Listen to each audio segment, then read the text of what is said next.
Today's episode of Rates and Barrels is brought to you by the SoFi Daily Podcast. Did you know 37% of Americans would struggle to cover an unexpected $400 expense? April is National Financial Literacy Month, which means it's time to expand your financial knowledge, and that all starts with having the right information. For facts, analysis, and updates related to markets and financial awareness, listen to the SoFi Daily Podcast every weekday. Search for SoFi wherever you get your podcasts. Welcome to Rates and Barrels. It is Monday, April 19th. Derek Van Riper here with Eno Saris on this episode. We talk about round one of the Dodgers and Padres. It was a win for the Dodgers, but a fun series nonetheless, so we'll dig into that. We're going to take a look at some early plate discipline concerns. We're seeing some pretty ugly patterns for some players that have us worried, so we're going to outline those concerns as we dig into some leaderboards. And then we're going to talk about a pitching question that came in, some more guys that made some adjustments. We'll talk about how sustainable some of those tweaks might be. Carlos Rodon, who, of course, threw a no-hitter last week. Alex Cobb, Zach Eflin, among the names that we're going to talk about a little bit later on in the show. How's it going for you on this Monday? It's good. It's good. I was at the beach yesterday.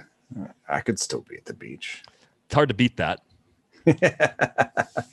Although I tore through all my data on the trip to the Grand Canyon. I've never been this far over on my data, so I couldn't watch a game while at the beach. So probably actually had to put the phone away for a little bit. But we played. You know that game 500? Yeah, where you throw a football into a crowd, usually of children. Yeah. And see if anyone catches it. I tried it with the two boys and just like a little inflated ball, and it worked all right. I thought it would end in tears. But we managed to actually have each of them win a round, and they're not the greatest athletes in the world, so it's I was like, they're gonna just turn this into a fight, I think. Well, if they both won, that's as much as you could really ask for, I think, as a parent, because that reduces the chances of them probably brawling with each other on the beach. That's exactly right. Let's talk about Dodgers and Padres. Friday night was a really exciting game. Drama really at every single turn. Fernando Tatis Jr. came back, and he homered in that game. And this game went extras because the Dodgers played it a run in the eighth. Padres put up two in the bottom of the inning. Dodgers scored in the top of the ninth. Padres scored in the bottom again to tie it. And then things sort of unraveled in extras with the Dodgers hanging a 5 spot in the 12th to eventually get the win there. But, you think about this team, this Padres team, and they're clearly a small notch below the Dodgers, but they're capable of punching at that weight class. I think that was what they proved this weekend. It was something we probably knew and suspected all along. And it's one of those series, every time it comes around, I think we're going to see everybody shifting the focus off of the usual suspects to watch things play out. Yeah, the intensity, I feel like, though, has come up a notch since the teams have gotten better, right? I mean, this is an existing rivalry, but Dodgers Giants had a little bit more juice because they were, both teams were good for a stretch there. But when you get teams that are kind of natural rivals and then they add the fact that both are good, it's really fun. It's really fun. And if you put this rivalry up against some of the other ones, I feel like, think about like Yankees Red Sox games. Like one of the number one things that you might think of when you think of a Yankees Red Sox game is like a 20 pitch at bat. Those two teams see more pitches than anybody in baseball, and when they play, it's like 4.5 hours, 5-hour games, and it's excellently played and well done. And it's that true outcome type baseball a lot of times. But this one feels a little more different. Like when I thought of this weekend's battles, I think of like the Mookie Betts slide and catch. I think of the Tatis homer. I think of a couple big pitches. like the defining term to me almost seems athleticism. Like these two teams were very exciting. And someone reacted, I said that Friday night was a very enjoyable game. And they said that only if I was a Dodger fan. I'm like, no, I think that's too outcome centric. That was a really good game that went back and forth, and the outcome of the game was in the balance the whole time. And we saw some really outstanding feats of athleticism. And yeah, maybe somebody booted the ball around a key moment, or a reliever couldn't get it figured out. But just enjoyable baseball, that didn't always take 5 hours, and didn't every at bat wasn't like a slog, Right, and you had a great pitchers duel on Saturday night. Kershaw and Darvish going toe to toe. Dodgers took that one 2-0, and the Padres ended up taking Game 3. I think you had a little bit of something for everyone. I mean, both Snell and Bauer pitched well in the final game of the series. I think that's one of the things I really like about these two teams right now. If their rotations stay healthy, you're not going to see a lot of 10-12, 10-8 sort of games. You're not going to see overwhelming high-scoring games, because these pitching staffs are good enough to keep great offenses quiet. And I think with that sort of balance, there's a lot more hanging on every single pitch. And I think that's why this one felt like, I thought on Friday night that was a great game. And the only challenging thing about it, if you lived on the East Coast, it ran late just because it's a West Coast game that went to extras. There's not much you can do about that. Otherwise, no real complaints at all. I know people are kicking around the extra innings rules again. Little frustration, I think, from a lot of people just based on some things that have happened early on this season. That's the rule for now. So I don't know if complaining about it's going to change anything anytime soon. But I don't know. Like I just think if I could change it, the runner would start at first base in extra innings, because I'd like to see the pitching team have an easy out, an easy air quotes sort of out. If they make a great pitch, they execute a double play, they deserve to be able to swing the inning and possibly get out with a scoreless frame and get out quickly, instead of having that sort of, well, you can move the runner around and get one, and the other team can do the same thing. Like, I kind of think starting the runner on second doesn't speed up extra innings the way the league hoped when they put that rule in place. Well, I mean, it obviously does. It does, but it doesn't seem like it makes that much of a difference. And it's not that compelling. If for a team to win with a sacrifice, with two sacrifice flies, or like a bunt and a sacrifice fly, yum. There is a pressure though. If the first team does that, the second team has to do that or more.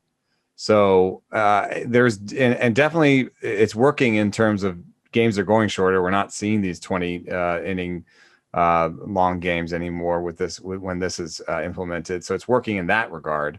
And I will point out, one thing I want to point out is that extra inning baseball is not always quality baseball. If you look at what happens with like swing rates just start going up, because everyone's just basically extra inning baseball. If you think that true outcome baseball is not great, extra inning baseball is the worst thing for you, because all they're trying to do is either walk or hit a tank.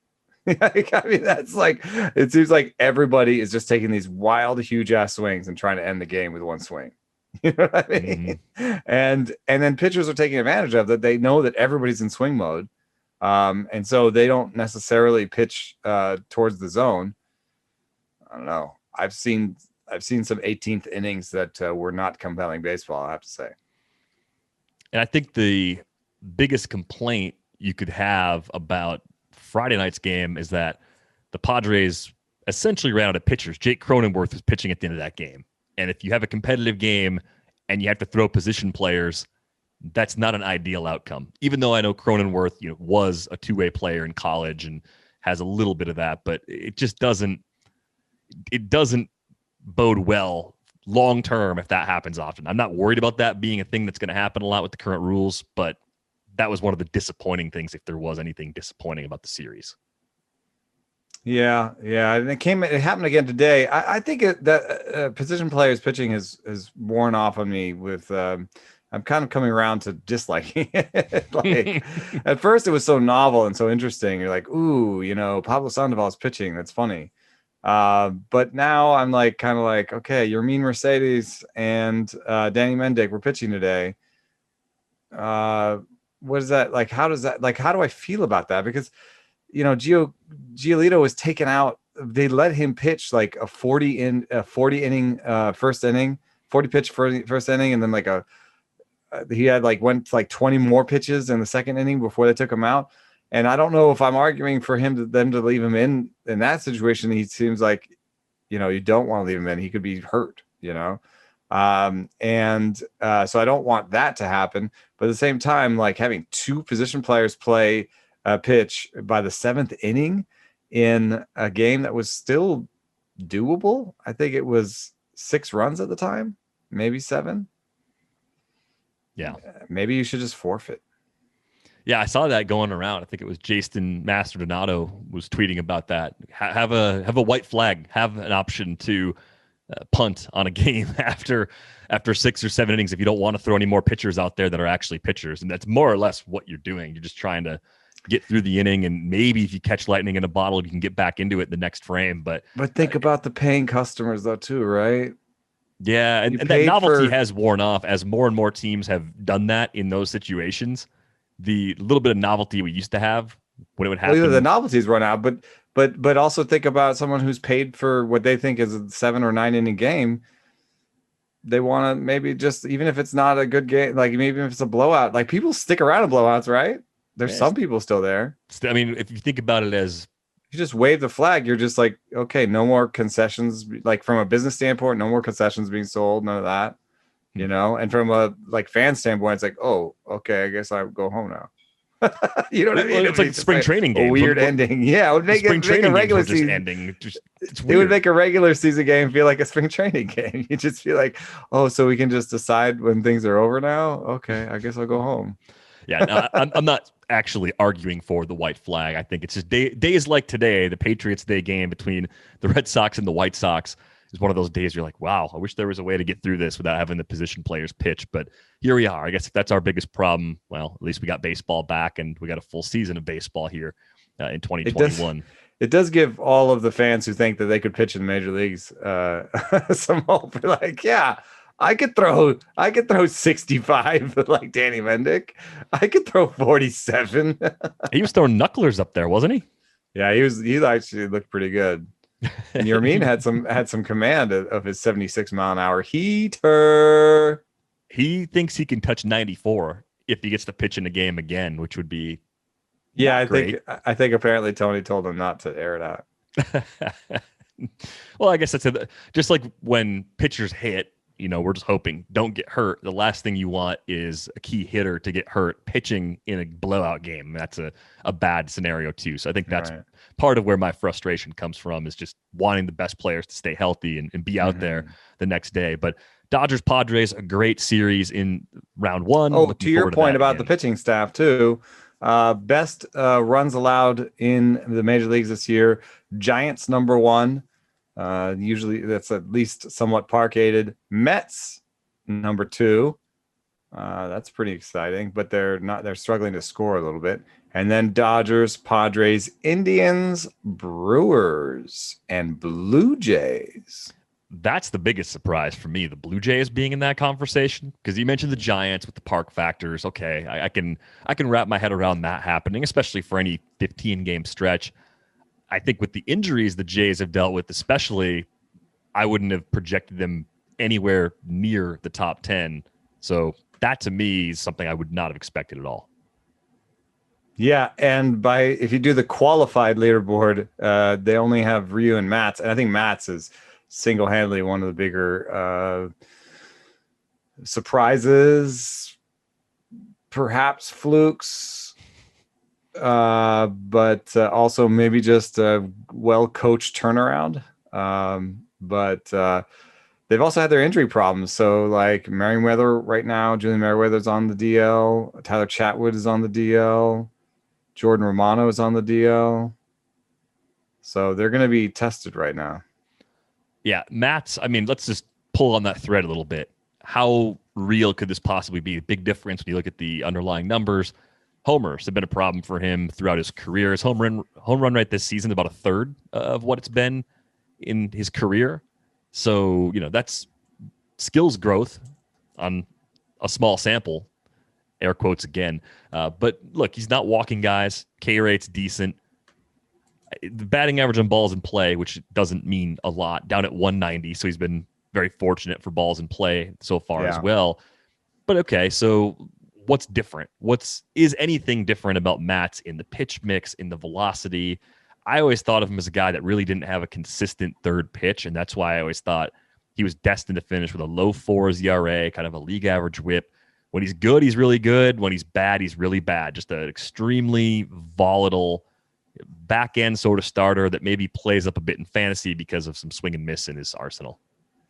Yeah, and he's also one of these guys that because he throws 95 from the left, people kind of assume the stuff is there, but it's a 95 mile an hour sinker that actually has basically average movement by sinker. So at this point, throwing 94 and a half with average movement on your sinker is not going to actually improve your stuff number. You know what I mean? There's just too many people that can do that. So I think I agree with you. The breaking balls have never been great. When you look at his stuff plus numbers, it's 93 overall, maybe 94, not very great. And the sinker is 105. So actually he does okay there. The changeup is 102, so he's got the 2 pitches, and then here we go. Slider 76, stuff plus, curveball 72. Yeah. So he's just he's like a fastball changeup guy that's never really had a great breaking ball. And I see him 94 stuff, 101 command plus. I just see him as a guy who's most likely going to be league average, and he's in the wrong league for that. Going to be facing DHs.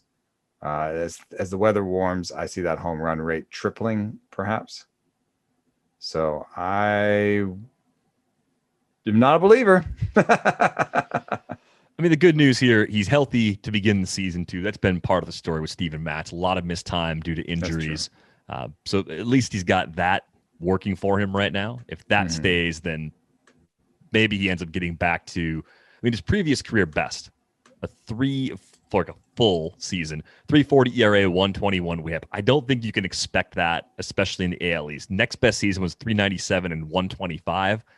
To me, that's about as good as it could possibly get. And even that is beating the projections by more than a half run in most cases. So I would still take the over on that 2018 set of ratios from Matz. Yeah. I mean, there's room. We hate nuance, right? There's room for him to have an okay season and be valuable to the Blue Jays and also not be a great fantasy option going forward, right? Yeah. If he's about a 2-win pitcher over the course of the season, throws 180 innings, like that's good. Ends up with like a 4.5 ERA, has a stretch where it's a 5 ERA, but maybe they win some of those games anyway. Yeah. I think generally though, I don't think this result will hold on a team level. They're being hit too hard by injuries, and Stripling, I just looked, has a 62 stuff plus on his 4-seam fastball. That's guess who has a 61? Kai Tom. So yikes. Yeah, I think that is a big yikes. And K was looking okay recently. I don't have him in this for some reason. Maybe he pitched right after we made this run at those numbers. I just personally don't think of Anthony K as much more than maybe a fill-in 5, more of a 6. So Ray needs to start finding the plate quick. Yeah. Right now he's walking almost twice as many as he's striking out. And then Rourke is kind of at this point, I think a 5, more of a 6, fill-in 5, right? Yep. So you've got 2 fill-in 5, 6s. You got Ray could be a 3. Matz could be a 3. Then you have a 1. I mean, that doesn't seem like a great rotation to me. No, and I still think there's a lot of importance on the quality of the innings they eventually get from Nate Pearson. I just think because of the lack of quality in that rotation, they need Pearson to come up and be more like a mid-rotation guy, if not something better. It's hard to expect more than that, given how young he is. But that's sort of what they need as a team, given But the lack of alternatives. 100 innings does not seem like it's coming from either Julian Merriweather or Tom Hatch. No. So if you're only going to get 100 innings from the two of them combined, maybe even, I might even set the over under at like 90 for the two of them combined, just with, the way you start the season like this, just hurt. Then that's like at least another 100, 150 innings of what they thought would be quality innings that they're looking to replace. Yeah. So yeah, it's a little bit on the precipice there. As much as it looks good early on, like I'm kind of like, you guys could use a couple more pitchers. A little wobbly, and I'm not sure they're going to be committed to getting that help in season. I wonder if that's more of an off-season sort of push as opposed to something they can do in June or July. Maybe a lot hinges on the record at that point too, right? If they're still in the thick of the AL East battle, then in that case, maybe they're willing to make that move sooner rather than later. But I do have my doubts about just how much they're going to push in here in 2021. But yeah, Robbie Ray, I'm sorry. I can't get on board. And Roark, like you said, probably a true 5 or 6 at this point of his career. Interestingly enough, there are still different, though most teams I think are studying stuff and have their own stuff numbers. I think there's still a disparity in stuff numbers. I think that there was a big internal discussion about Taijuan Walker versus Robbie Ray because they had both those guys last year and they had the opportunity to bring them both back. And so by, this public facing stuff number, we've got Robbie Ray coming in at 97. That's the one that I'm working on with Choice Fielder. His name is Max Bay. And Walker comes in at 109. So just based on stuff alone, you'd figure you go with Walker, but I had some inkling that their internal stuff numbers saw things differently. Yeah, that's pretty interesting. That's a decent gap in that public-facing number. It's not a coin flip.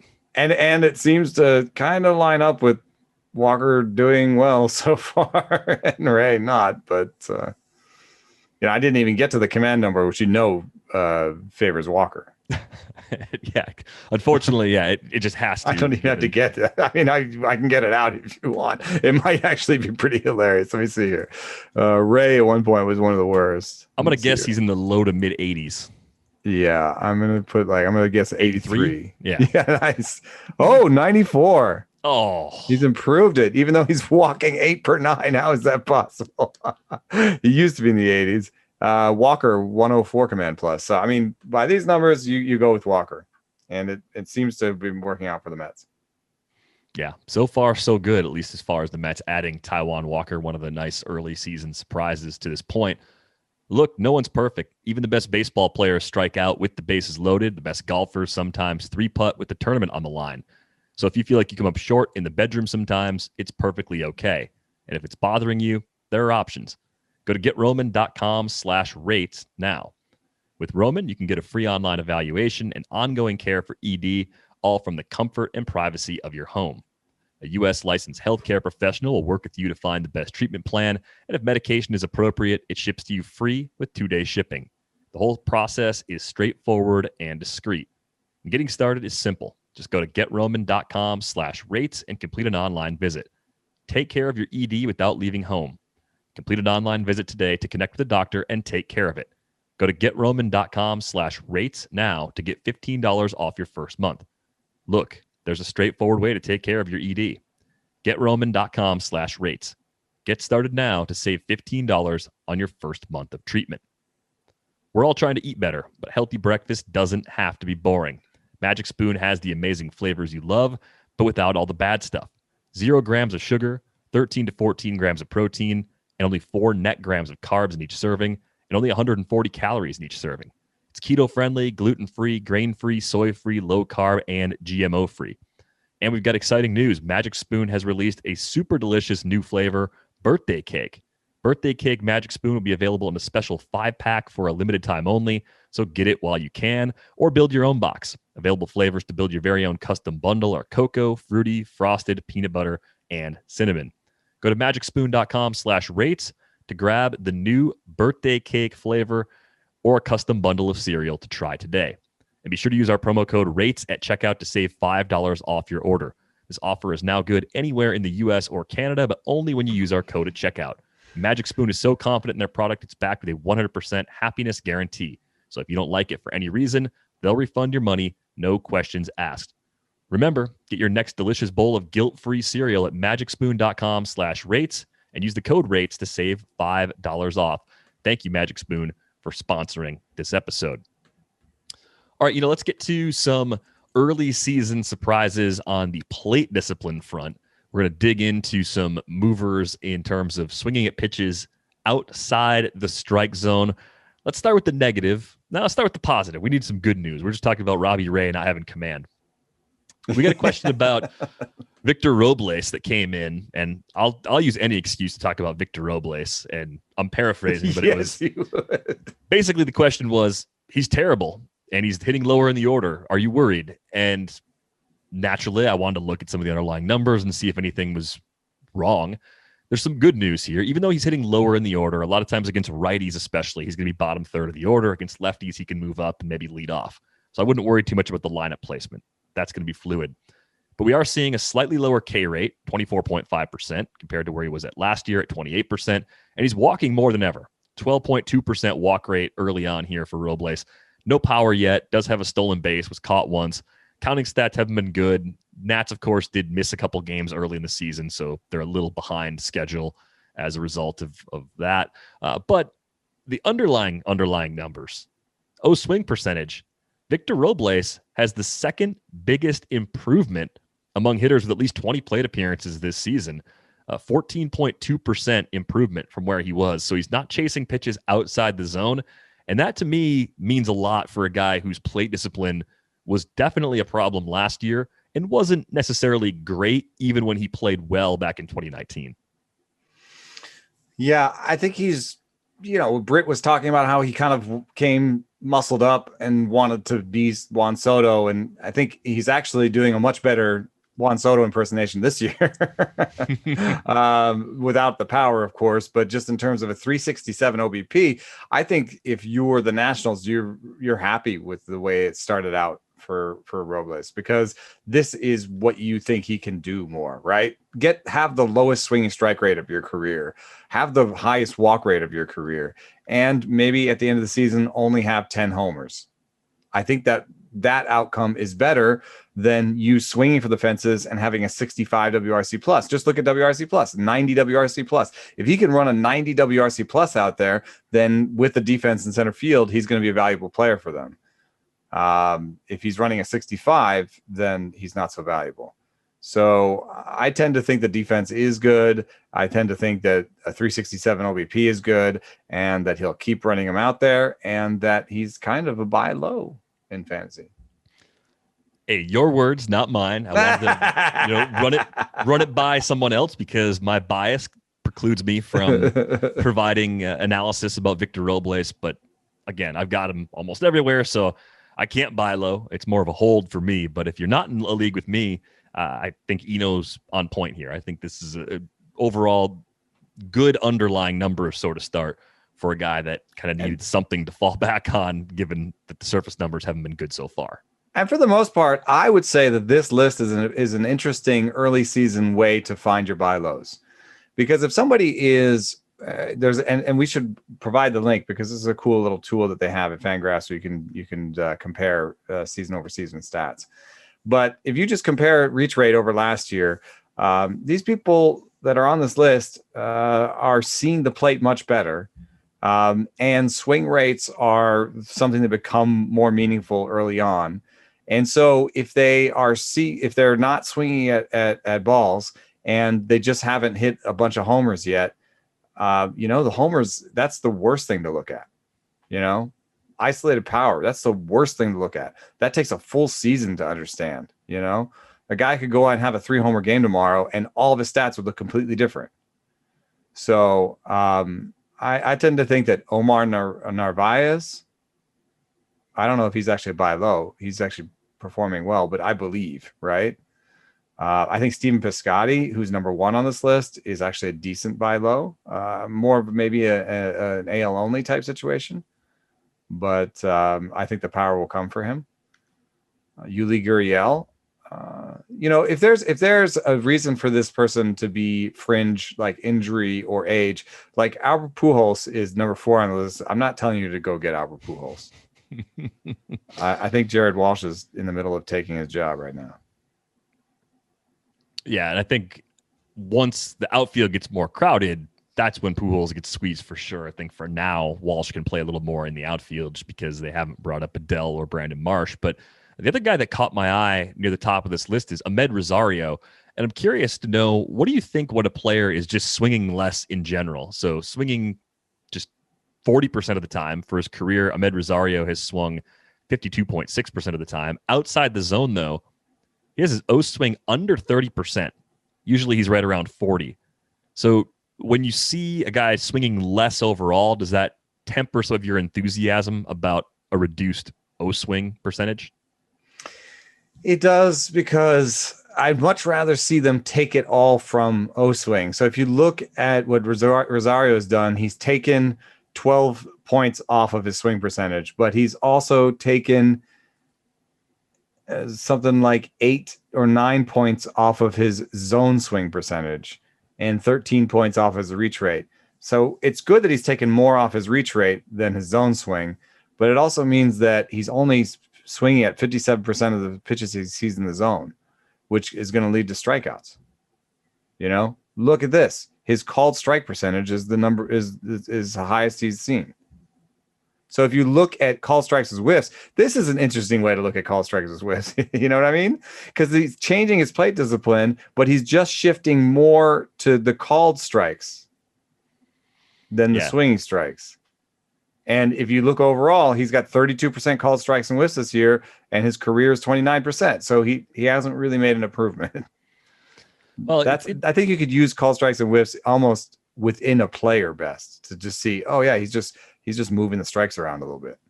I mean, I think the little glimmer of hope is that swinging less, he is walking more early on, 9.1%, easily a career high for Amed Rosario. And he's not striking out a ton. So, that's good news. Right. So maybe his approach has changed where he's just looking for fastballs he can drive or looking for something and being a little more selective to get there. But, there are downsides to shifting the approach in an extreme too. Like you mentioned, you can fall behind in counts more often and just end up down 0-1, down 1-2 because you're too passive. You're not taking advantage of opportunities earlier in the account. That could happen as well. I'm just a little surprised to see that walk rate improvement from him because I thought Amed Rosario was just going to be a 4 to 5% walk rate guy. Yeah. It works for some guys. It works for Tim Anderson. Tim Anderson's probably never going to be a guy that walks a lot, but that's fine. The hit tool seems to be a lot better than we once thought, and he hits the ball hard and he runs really well. So that, at least for the next couple of years, keeps him in this well above average overall output. With Amed Rosario, we've never seen him finish as even a league average hitter. The 99 WRC plus we saw in 2019 is the best we've seen so far. I know he's only 25, so it's possible we haven't seen his best season yet, but it's also possible that we have because he's been in the big leagues long enough where you can't rule out that possibility at this point. I will say something about him. I would buy him low if he is still starting like May 5th. And the reason I say this is, look at how they treated Oscar Mercado last year. They gave him a month. Yeah, that could be all it takes. And I think we've talked about this at least once already this season, trying to learn a new position on the fly as it pertains to someone like Andrew Vaughn clearly could have an impact on you as a hitter because you're carrying those mistakes with you. Maybe you're not getting as much time to focus on hitting as you'd like. Suarez is struggling a little. Yeah, and Keston Hiura too. These are all guys we're probably going to talk about at some point in the next little while here. But Rosario has moved back and forth between shortstop and center field. He's led off 3 times this year, so that's a bit weird. But again, maybe that's just the function of getting those opportunities, trying to take more pitches. Helping him take more pitches, maybe. Yeah, and he's had 4 starts this year that he's been on the bench. So he's played, I think, 11 out of 15 so far. Looks like enough playing time where in deeper leagues, especially if I'm really desperate for speed and don't want to trade a lot to get that opportunity for 15 or 20 steals, he might be the kind of player I would take that chance on, just given what we're seeing in those early numbers.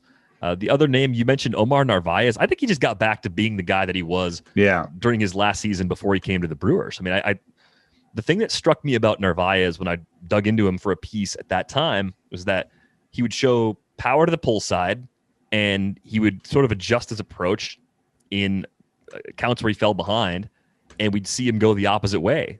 And I think he's shown a little bit of that this season too. He's off to a great start, so doesn't fit the you're going to get him in a discount sort of mold, but the kind of guy that maybe wasn't rostered in shallow one-catcher leagues who, by all accounts, is playing enough and doing enough with that playing time to easily now be rostered and active in those formats.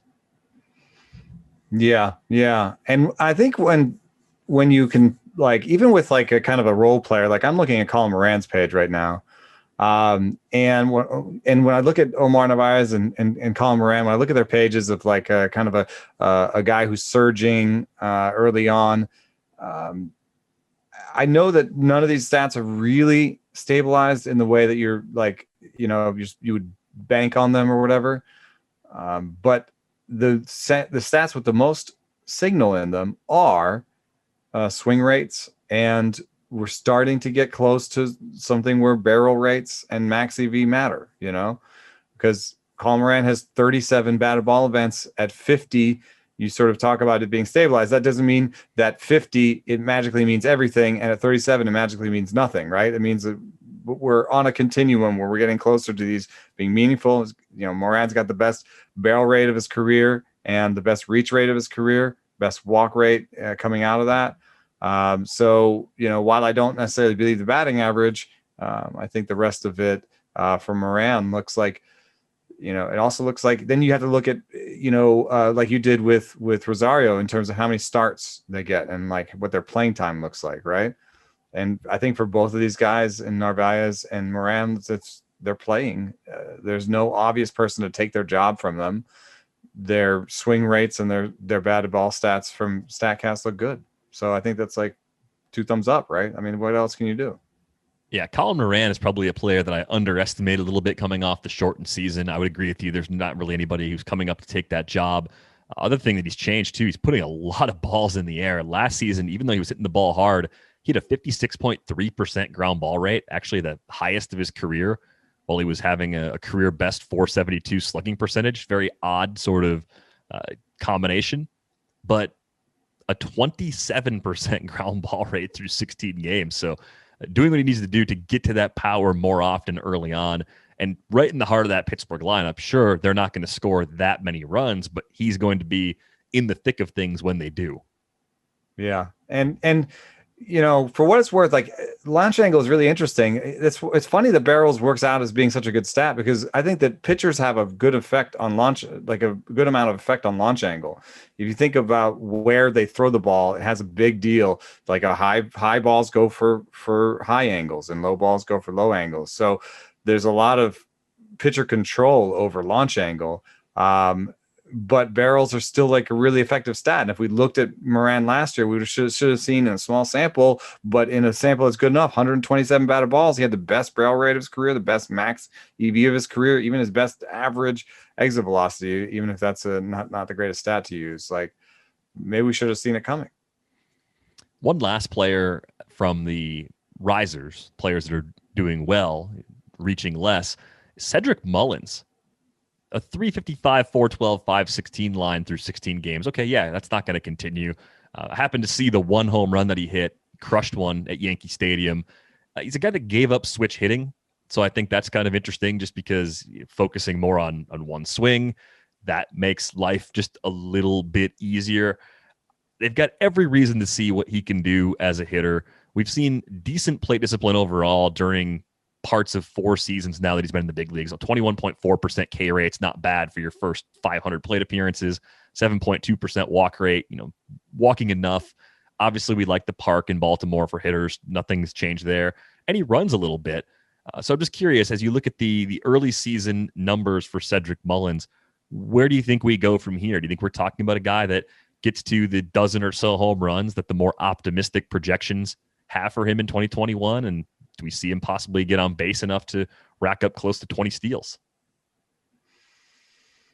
Yeah, I mean, I think this is another good place to go shopping for steals if you need him right now. I think he's going to hold on to his job, and that's the number one thing here for the steals.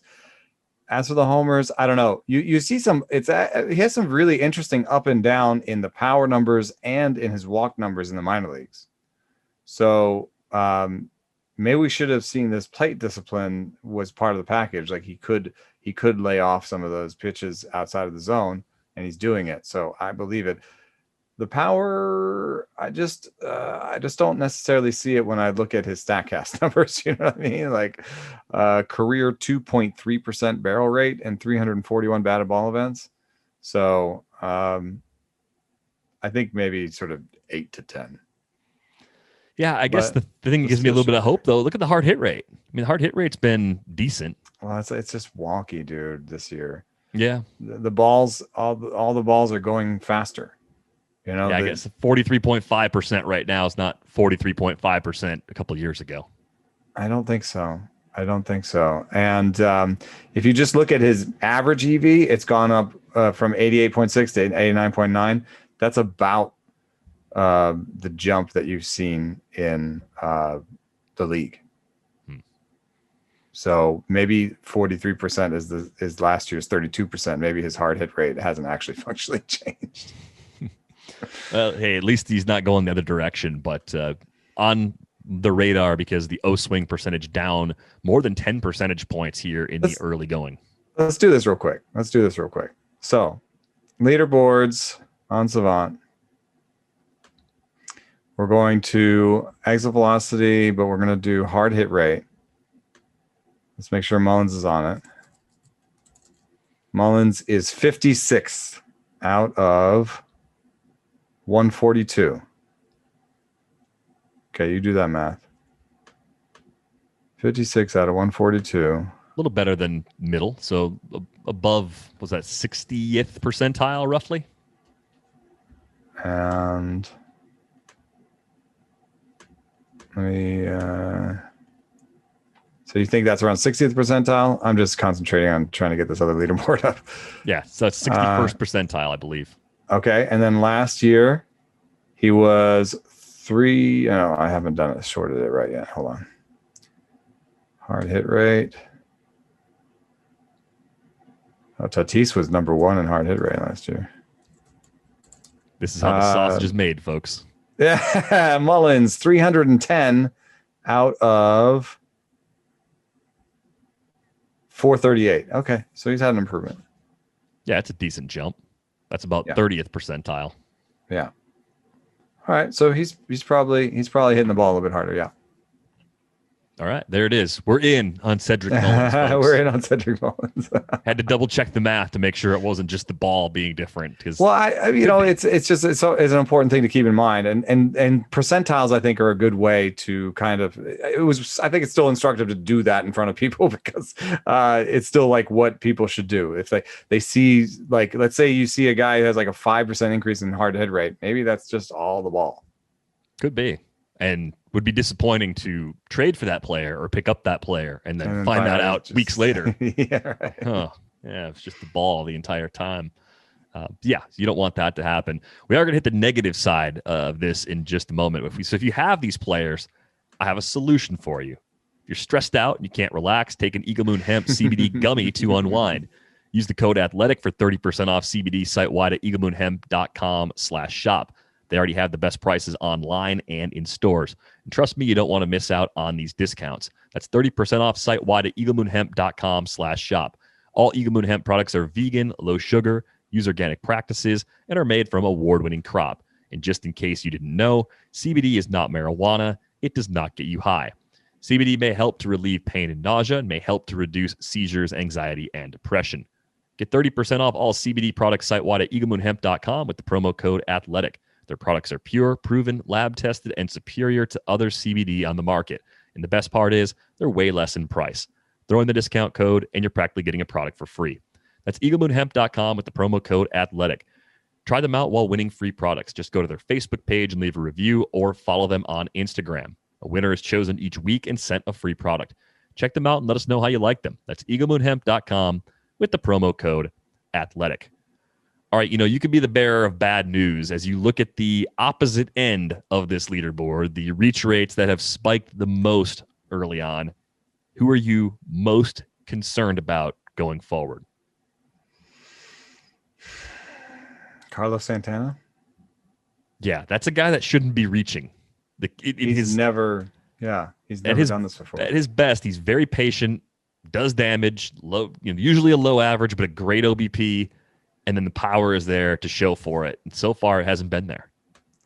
And I don't know what it is, but if you compare 2021 to 2019 in terms of his swing heat maps, he is just reaching at pitches above the zone. Like he's just really falling apart on the high fastball. And I wonder if it's just that's what the league is doing generally, right? And it's been doing it even more from 2019 to 2020 to 2021. So maybe that's his kryptonite.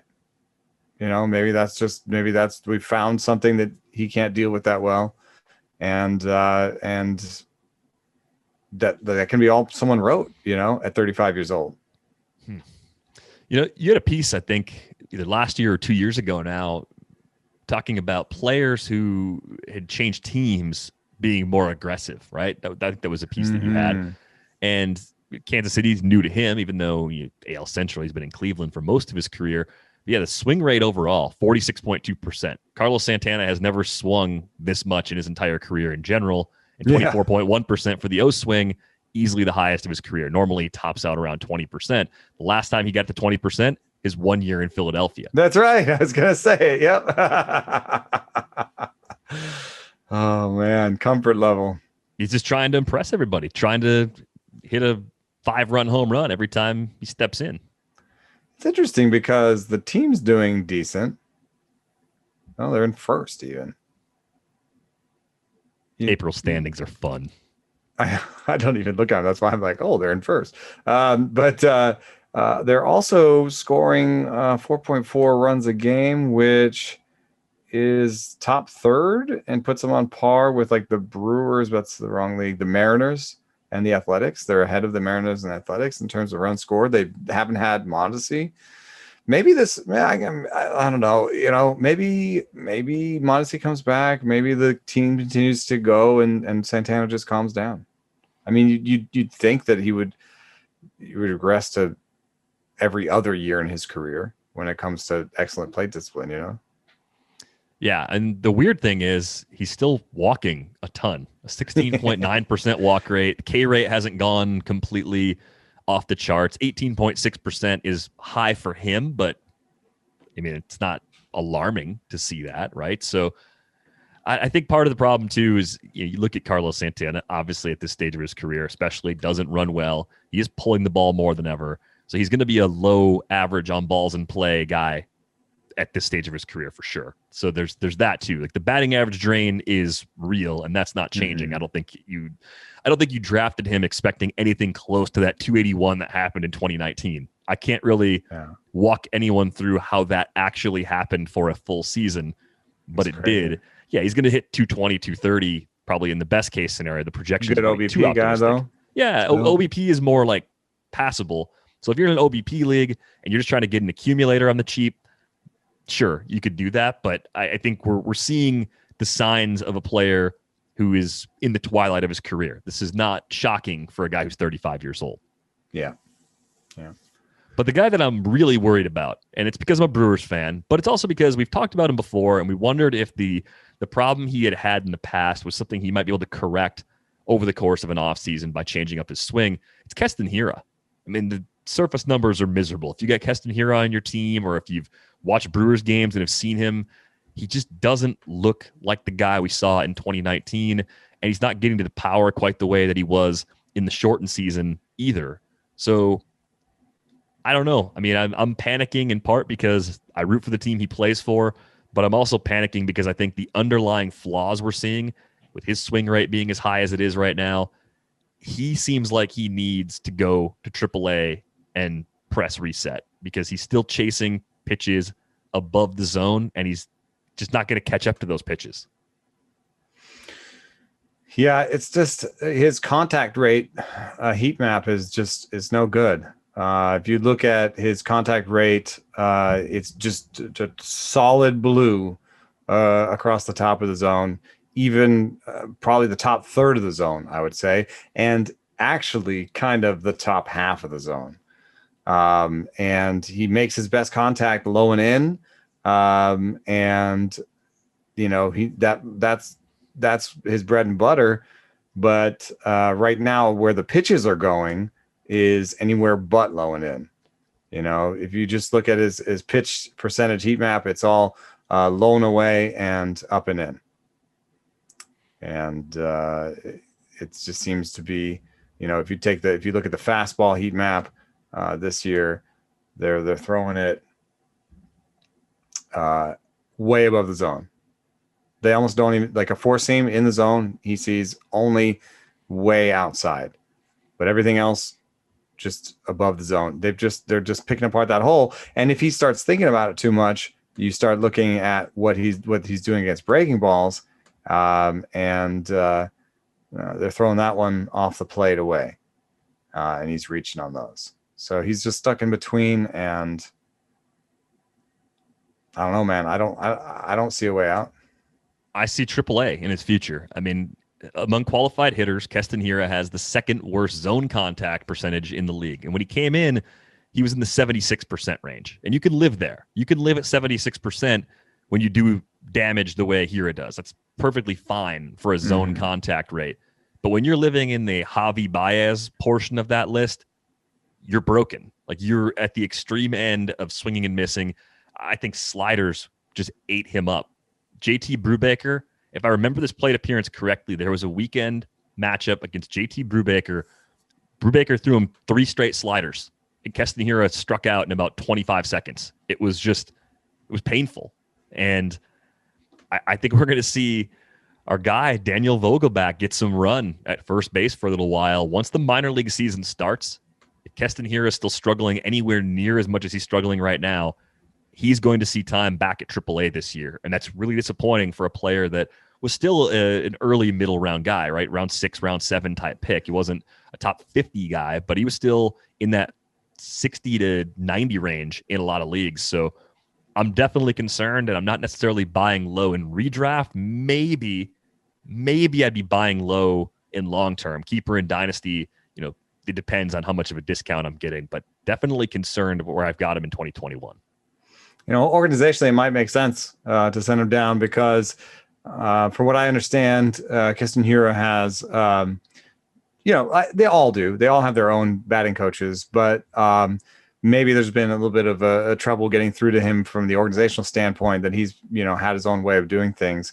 And if you have success like that, then, it's like when I was writing about the Stanford swing and everyone's saying, oh, the Stanford swing is terrible. Stanford swing is terrible. But Carlos Quentin, was a great, power hitter in big leagues, and he went to Stanford. And it's like, well, I found out that nobody touched his swing when he was at Stanford because he was hitting for power at Stanford. So like he never learned the Stanford swing. So it can be to your benefit to not always listen to your organization and to have your own coaches and stuff. I'm not saying that that's a uniform thing. You should always listen to your organization's coaches. There are teams that are bad at player development. Like we're learning this. But at the same time, if you come up and do amazingly and then just start to like not do as well and not do as well and not do as well, you do come to that moment where you have to say, do I have to listen to somebody new? Do I have to listen to somebody new? Do I have to try something different? I can't just say, this is what got me here. Because if I stick to this is what got me here, I'm going to be gone. Yeah. I can't can't need diagnose to make a wake-up call, basically. Right. I can't diagnose it any more than what we're describing here. I just think he needs to press the reset button and make some mechanical adjustments. And some of this is pitch selection too. But well, we've seen Kyle Schwarber and Cody Bellinger get this treatment in terms of pitching, right? We've seen both those guys at some point where it was like we knew it was going to happen in the plate appearance. It was just going to be high fastball, high fastball, high fastball. You know what I mean? Mm-hmm. And they found their way out of it. So and we've seen good possible. hitters go down even in year 3 and come back and become better players. Michael Conforto comes to mind as a guy that had to go down for a little while and Alex adjust. Gordon. Mm-hmm. Alex Gordon had very similar, actually. Started out okay, and then just no, and then no, and then no. Went to the minor leagues, reset everything, reset his approach to his physical, like to his body, reset his approach to the plate, and came back and had a great career. There's 2 more hitters I want to get to. The first is on pace for a 40 homer, 50 steal season. That's terrible. With a 45% K rate and a sub 2% walk rate. Obviously, I'm talking about Javier Báez, who I mentioned a bit earlier, has the lowest zone contact rate in the league. Not a surprise. I'm pretty sure he's been in this position. He's not on this changer list, is he? Not on the changer list, I don't think, because his 2020 was awful. I mean, right. He's continued to be awful. Right. He sort of hit rock bottom last year in so many ways, and I'm looking to see if that was even a shift from years before that. I mean, his swing percentages were actually worse a few years ago, so he's not swinging and missing at pitches outside the zone any more than he used to. He's actually improved there, but he's making a lot less contact when he chases pitches outside the zone. So things he used to be able to hit outside the zone, he's no longer hitting. And his zone rate, the amount of pitches that people are giving him in the zone are just every year going down. Yeah. Because that's the book. And, it is interesting because I think at some point in baseball's history, like let's just go back 10 years and you've got a player, like Javier Báez that has now for 300 plate appearances had a 2% walk rate and 40% strikeout rate, right?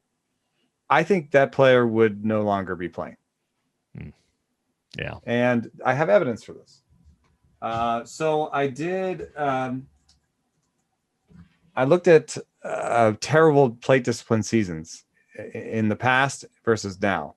And it was in the context of Tim Anderson and Paul DeJong having close to sort of like 8-to-1 strikeout to walk ratios at some point early in their careers. And me saying like, gosh, 8-to-1 seems like a bad deal. And how often does this happen? So I looked, and in history, like going even to like 1990 or 2000, you had on the order of like 2 or 3 players this season that had like an 8-to-1 strikeout to walk ratio. And then just now in the sort of 2015 in the StatCast era, you're starting to get 10, 15, 20 players a year that are doing this. And it's been a big explosion. I think most of all it has to do with rising strikeout rates around the league. So 40% strikeout rate is more acceptable. Emphasis on power. So let's say you are a very good defender and have lots of power and have this historically bad strikeout minus walk rate. They can say you're giving us enough value in these other places that we're going to leave you on the field. Traditionally, that has been the purview of catchers. So, and I don't think it's ever really a good place to be on a leaderboard with a bunch of catchers offensively. Mm-mm. So here are the worst strikeout to walk ratio, and this was done in 2017. So it's obviously old, and there's probably people on top of it now. Probably Tim Anderson and Paul DeJong and now Javier Báez are near the top of this. But I wanted to have bigger seasons, so I had a 400 plate appearance minimum. And this is Miguel Olivo is our man. He can do it. He has a 23% strikeout rate and a 2% walking rate in the season 2006. And that is the worst season of plate discipline we've ever seen. 11 strikeouts per walk. But I just wanted to run through some names real quick to give you an idea of where Javier Báez, who Javier Báez is hanging out with right now. Right now he has a 45-1, or I guess like a 25-1 strikeout to walk ratio. So that's untenable. But even if we're talking about 7, 8, 9, 10, we're talking about Miguel Olivo. The best hitter on here is Ivan Rodriguez, Chris Truby, Jonathan Scope, Mike Zunino. I'm talking catchers, man. Sean Dunston, Hal Lanier, Tim Anderson's on there. He did make it on there. Miguel Olivo, Ivan Rodriguez, again. Both those guys again. Mariano Duncan. This is like backup infielders, right? Alfredo Griffin, JP Arencibia, Juan Encarnacion, who basically his career ended because of terrible plate discipline. Eddie Rosario is one of the modern names on here. Alcides Escobar is on here. It's mostly guys that were either just amazing. And Javi Báez actually makes this list in another season. His 2016 already made this list. People in Chicago are talking about like extending Báez, and I'm like, there's no way I would hand somebody with these strikeout and walk rates a long-term extension. I wouldn't give him a multi-year deal. Like there's no reason to. I mean, the defense is good, but it's not elite anymore, right? Like that's the other. If he were playing Gold Glove caliber defense and going through these struggles, okay, maybe you could argue, yeah, he's a bottom third of the order guy. Occasionally, he gets into a ball and hits a home run, but he's a good defender. His defense is good though, right? A good defender. I don't think he's necessarily an elite defender anymore. But if you look at the list, I ran a leaderboard back to 1966 and sorted by walk to K ratio. And they have that on the site now. I didn't have to do all that work. It's incredible. He's 22nd from the bottom, which in career. Yeah. The only relevant hitters who are worse are Tim Anderson and Adalberto Mondesi. Adam Engel, I'm just going to say, is not a relevant hitter for this conversation. He's a good defender, but he's not a prominent fantasy player. And it's mostly pitchers that are worse. Yeah. I mean, the leaderboard is Phil Niekro, Gaylord Perry, Livan Hernandez, Greg Maddux, Fergie Jenkins. Jorge Alfaro's there. You don't want to be. This is where you want to be, on a leaderboard offensively with pitchers and catchers. Man. I mean, I'm not laughing at him. I'm just, it's not good news. No, it's definitely a problem for Javier Báez. I don't see how he gets out of it. If I could even get anyone interested in trading for him in the few leagues where I have him, I'm definitely ears at this point, because I don't know how this movie ends, but I'm not optimistic. It's the Geico commercial with the kids wandering into the tool shed full of chainsaws. It's that type of scenario right now. And we should have seen it coming, man, with the 45% O swing rate. I'm telling you, man, if you are in long-term keeper rate leagues, pick the right moment to trade these guys. But if you look at the O swing leaders this year that are young, that are meaningful, Báez is still there. Devers, I think that he is a sell at some point. You just got to pick the right moment. Obviously, not now if you're winning, but he's on my list as someone that may not age that well. Luis Robert, he is 5th in reach rate this year, and his overall stats look like he's taking a little bit of a step forward in terms of a manageable K rate and some other things, but the underlying stats suggest that this is going to be a real issue for him long term. Last name Ozzy Albies. Ooh. Not great. 20th highest reach rate, and showed as a changer, right? Didn't he? I thought he did. He wasn't top of the list, but he was somewhat prominent on there. The other player I want to ask you about, the last guy before we go, is Randy Arozarena. Fun player. We talked about him a ton during the postseason, talked about him a lot during draft season. We're only 14 games in. A slight uptick in Ks, slight drop in walks, nothing alarming to this point there. He's hitting a ton of balls on the ground so far, a 64.9% ground ball rate. In the limited time we saw him last year, he was at 46.5%. oddly enough, for his career as a whole, sitting at 55.2%, which is where his first little sample with the Cardinals started. But again, we're dealing with so few plate appearances. I'm not sure we can say with a lot of confidence, well, this is who Randy Arozarena is.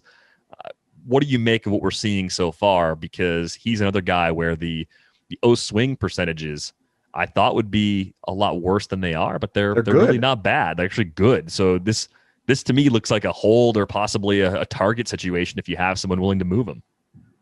Yeah, I think things look okay. I think what we're in the middle of watching the book change on him. If you look at the heat maps, the fastball heat maps, he used to get high fastballs out over the plate. And if you remember in the postseason, he hit at least a couple of those the other way for big homers. So those are gone. He's not getting high pitches over the plate anymore. And so what's left are high pitches in, which are a hole for everybody. There's almost not a hitter in the world who has a red part right here. That makes no sense. How can I even hit this ball? And then breaking pitches down and fastballs down. So he's even getting four-seamers down, which if you look at the Hiura map and the Arozarena map, they're like couldn't be more diametrically opposed. So Arozarena is getting thrown with the low fastballs, and that is why I brought up the thing about pitchers having control over your launch angle. You know, like I don't think that Arozarena's mechanics have fundamentally changed from last year to this year, but his ground ball rate has. Why? Well, they're throwing him low in the zone now. But I also see a guy who had higher ground ball rates in the past. So I'm not that worried. I feel like he's comfortable down there. You know, he used to hit those balls. So what I think will happen is the K rate will come down, the batting average will go up, the power will stay sort of stagnant for a little bit, and then he's going to force pitchers back up in the zone sometimes, or at least with some mistakes, and then we'll have like another power tear. So I think he's like a fairly good everyday guy that has huge power streaks, you know? So that's, to me, suggests that I'm still going to get to my 25 homers and 15 stolen bases. It's just going to come in fits and starts, and it's going to come when the book is changing and stuff like that. So I'm not that worried. And swing is a big part of why. All right. So you're expecting more contact in the zone than what he's made so far. 63% puts him third behind Báez and Hiura at the bottom end of that list right now. I think that has to be sort of part of the change. You can't be that low in zone contact percentage if you're going to bring that average up. If you're going to get that K rate down, it's just not going to happen. Yeah. And it is a word of caution that like the number that becomes meaningful right now, the number that has the most signal in the swing rate stuff is pure swing rate. So even when we're talking reach rate, we've reduced our sample and we're looking at more noise. So reach rate, but it is pretty good. When you look at something like zone contact, you're cutting it again. You know what I mean? Like you're cutting your denominator. So you're reducing, you're increasing the noise. So like if I was going to rank the swing metrics for how important I think they are, number one, or like right now, number one is swing, number two is O swing, number three is Z swing, and then we get to the contact numbers. So I if he had 70% contact rates in the zone in the past, I think he can get back there. Yeah, and that swing percentage overall, 43.5%, it's not outrageously high. It's actually a little better than the typical swing rate, better than average. So not a lot to be concerned about, even with that somewhat slow start from Randy Arozarena. He really reminds me of Ramon Laureano, man. And I just hope that they don't have to trade off seasons. Only one can be good. Yeah. But yeah, I get a real Laureano feeling from him. And Laureano has really improved his strikeout rate this year, and seems to be putting together one of those best seasons of his career type situations. I think that might happen for Laureano this year. Yeah, definitely exciting what he is putting together so far. We talked about him a little bit on Friday with Britt. I think it's definitely very encouraging, and a lot of it looks sustainable. I think we said 30 steals was within reach for him, just given the fast start. I mean, the rate he was going to steal bases at anyway was going to get him in the low 20s. And he and Biggio being on this list both remind me that it's not just terrible if a guy is reaching more, especially if they're not reaching more and reaching at the like 45% level. You know what I mean? If a guy goes from like reaching, so this is what Laureano did. If he goes from reaching 26 to 33% of the time, I don't think that's necessarily very meaningful, right? It's still right around league average. It's, it has to do with the function of how he's being pitched and how he's reacting to that. And sometimes it can be good for a player to be more aggressive. Like I know that Biggio right now is showing this high strikeout rate, but if you look at the isolated power, it's good. And there might be something waiting for Biggio if he is more aggressive. Like, there might be one last layer he can unlock if he's aggressive. Partially because if you look, his swing rates are so low that his swing rates in the zone are pretty low. So right now he's got the highest swing rate in the zone and the highest reach rate. If he can iron that out, there might actually be one last level for Biggio to unlock. Yeah, he's been a player we've talked a lot about over the last couple of years because the profile is pretty unusual. So I'm curious to see where these adjustments lead him over the course of this season. You can send us an email, ratesandbarrels@theathletic.com. If you got questions for a future episode, you can find Eno on Twitter @EnoSaris. You can find me @Derek Van Riper. If you don't already have a subscription to The Athletic, you can pick one up for $3.99 a month to start at theathletic.com/ratesandbarrels. That is going to wrap things up for this episode of Rates and Barrels. We are back with you on Wednesday. Thanks for listening.